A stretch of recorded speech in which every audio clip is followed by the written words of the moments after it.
നമുക്കറിയാം രാജ്യത്ത് വലിയ രീതിയിലുള്ള വിലക്കയറ്റമാണ് കഴിഞ്ഞ കുറച്ച് നാളുകളായിട്ട് ഉണ്ടായിക്കൊണ്ടിരിക്കുക. അതിൽ ജനങ്ങൾക്കിടയിൽ തന്നെ വലിയ രീതിയിലുള്ള പ്രതിഷേധങ്ങൾ നിലനിൽക്കുക. നമുക്കറിയാം ഈ തെക്കൻ ഏഷ്യൻ രാജ്യങ്ങളിൽ ഉണ്ടായിട്ടുള്ള ജൻസി കലാപങ്ങളും അതിന് ഉണ്ടായിട്ടുള്ള മൂല കാരണങ്ങൾ ഇത്തരത്തിലുള്ള വിലക്കയറ്റവും അഴിമതി ആരോപണങ്ങളും ഒക്കെ തന്നെയാണ്. അപ്പോൾ ഇന്ത്യയിൽ തന്നെ ഇത്തരത്തിലുള്ള സമാനമായിട്ടുള്ള പ്രശ്നങ്ങളും പ്രതിസന്ധികളും ഉടലെടുക്കാനുള്ള സാധ്യതകൾ എന്തായാലും സാമ്പത്തിക വിദഗ്ധന്മാർ മുന്നിൽ കാണുന്നുണ്ട്. അതുകൊണ്ട് തന്നെയാണ് ഇത്തരം വലിയ അല്ലെങ്കിൽ ഈ വിഷയവുമായി ബന്ധപ്പെട്ടൊരു പെട്ടെന്നൊരു നീക്കുപോക്കിന് വേണ്ടി കേന്ദ്ര സർക്കാർ തയ്യാറായിരിക്കുന്നത്. 4 സ്ലാബുകൾ 2017 നടപ്പിലാക്കിയ 4 സ്ലാബുകളാണ് ഇപ്പോൾ 2ലേക്ക് ചുരുക്കിയിരിക്കുന്നത്. 5ഉം 18ഉം സ്ലാബുകൾ മാത്രമായിരിക്കും ഇനി മുതൽ GST ഇനത്തിൽ രാജ്യത്ത് നിലവിലുണ്ടായിരിക്കുക. പ്രത്യേകിച്ച് രാജ്യത്തെ ജനങ്ങൾ ഏറ്റവും കൂടുതൽ ഉപയോഗിക്കുന്ന സാധന സാമഗ്രികളിലൊക്കെ വില കുറഞ്ഞിരിക്കുന്നത് ഏറ്റവും പ്രധാനപ്പെട്ട ഡെയിലി ഉപയോഗിക്കുന്ന സാധനങ്ങൾ തന്നെയാണ്. പ്രത്യേകിച്ച് ധാന്യങ്ങളായിക്കോട്ടെ, മറ്റ് ബിസ്ക്കറ്റുകൾ, സോപ്പുകൾ, എണ്ണകൾ അടക്കമുള്ളവയുടെ വിലയിലാണ് വലിയ കുറവ് വന്നിരിക്കുന്നത്. അതോടൊപ്പം തന്നെ സമാനമായി തന്നെ പല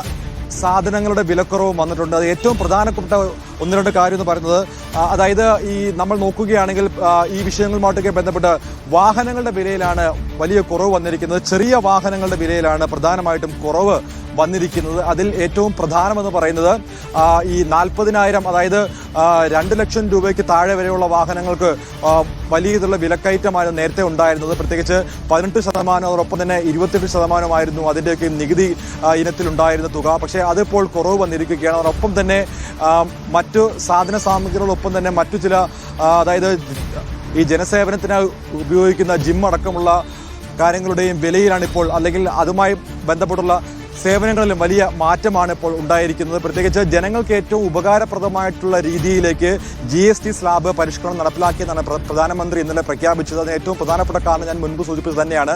വലിയ രീതിയിൽ വിലക്കയറ്റം കൊണ്ട് ബുദ്ധിമുട്ടുന്ന അല്ലെങ്കിൽ പൊറുതിമുട്ടുന്ന ജനങ്ങൾക്കിടയിൽ ഇതുമായി ബന്ധപ്പെട്ടുള്ള പ്രതിഷേധങ്ങളൊക്കെയും ഉടലെടുക്കാനുള്ള സാഹചര്യം എന്തായാലും കേന്ദ്ര സർക്കാർ മുന്നിൽ കാണുന്നുണ്ട്. അതുകൊണ്ട് തന്നെയാണ് വലിയ വിലക്കുറവ് ഉണ്ടായിരിക്കുന്നത്. പ്രത്യേകിച്ച് ഈ ഹെൽത്ത് ഇൻഷുറൻസ്, അതുപോലെ ആരോഗ്യ ഇൻഷുറൻസ് ഉൾപ്പെടെയുള്ളവയുടെ GSTയിൽ നിന്നും ഒഴിവാക്കിയിരിക്കുകയാണ്. അതോടൊപ്പം തന്നെ 33 ജീവൻ രക്ഷാ മരുന്നുകൾ അത് GSTയിൽ നിന്നും ഒഴിവാക്കിയിരിക്കുകയാണ്. അതിന് GST അല്ലെങ്കിൽ അതിന് ഇനിയിപ്പോൾ നികുതി അടയ്ക്കേണ്ടതില്ല. പ്രധാനമായിട്ടും ഈ ശീതളപാനീയങ്ങൾ ഉൾപ്പെടെയുള്ളവയ്ക്കാണ് നികുതി 40%-ലേറെ ഉയർത്തിയിരിക്കുന്നത്. ശീതളപാനീയങ്ങൾ, അതോടൊപ്പം തന്നെ പാൻ മസാലകൾ, പുകയില ഉൽപ്പന്നങ്ങൾ ഉൾപ്പെടെയുള്ളവയ്ക്കാണ് 40%-ന്റെ GSTയിലേക്ക് ഉയർത്തിയിരിക്കുന്നത്. ബാക്കി സാധന സാമഗ്രി ഏകദേശം 375ഓളം സാധനങ്ങൾക്കാണ് വിലക്കുറവ് ഇപ്പോൾ വന്നിരിക്കുന്നത്. അതെന്തായാലും മാർക്കറ്റിനെ സ്വാധീനിക്കാനുള്ള സാധ്യത വളരെ കൂടുതലാണ്. ഞാനിപ്പോൾ നിൽക്കുന്നത് ഡൽഹിയിലെ കൊണാട്ട് പ്ലേസിലാണ്. ഇവിടെ ഇപ്പോൾ ഈ മാർക്കറ്റുകളൊക്കെയും തുറന്നു വരുന്നത്. നമുക്കറിയാം ഡൽഹിയിലെ നഗരങ്ങൾ ഉടണമെങ്കിൽ ഏകദേശം 11 മണിയോളം ആവും. അപ്പോൾ ജനങ്ങളൊക്കെയും ഈ മാർക്കറ്റിലേക്കൊക്കെയും എത്തിത്തുടങ്ങുന്നതേ ഉള്ളൂ.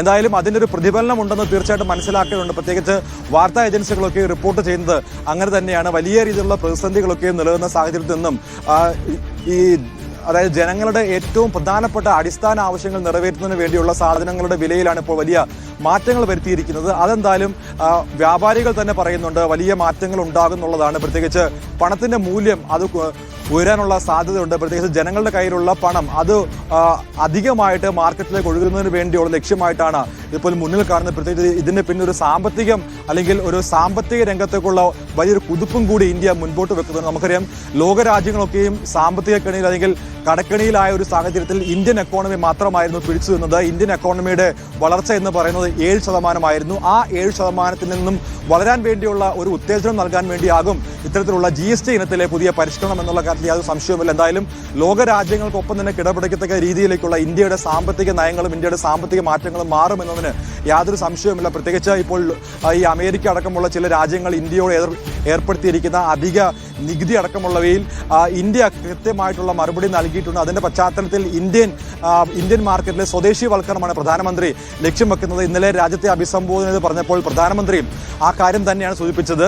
രാജ്യം സ്വദേശീവൽക്കരണത്തിലേക്ക് നീങ്ങണമെന്നും ഇന്ത്യയിൽ ഉൽപ്പാദിപ്പിക്കുന്ന സാധനങ്ങൾ കൂടുതലായി ഉപയോഗിക്കണമെന്നും ഇന്ത്യൻ സാധനങ്ങൾ നമ്മുടെ മാർക്കറ്റിൽ കൂടുതലായി വാങ്ങണമെന്നും വിൽക്കണമെന്നുള്ള ആവശ്യമാണ് തങ്ങൾക്കുള്ളത്. ആ ഒരു ആഗ്രഹമാണ് ഇന്ത്യക്കുള്ളത്. അതെന്തായാലും പ്രാവർത്തികമാക്കാൻ വേണ്ടി സ്വദേശീവൽക്കരണത്തിന് കൂടുതൽ പ്രാധാന്യം നൽകണമെന്നാണ് പ്രധാനമന്ത്രി ഇന്നലെ രാജ്യത്തെ അഭിസംബോധന ചെയ്ത് പറഞ്ഞത്. അതിൻ്റെയൊക്കെ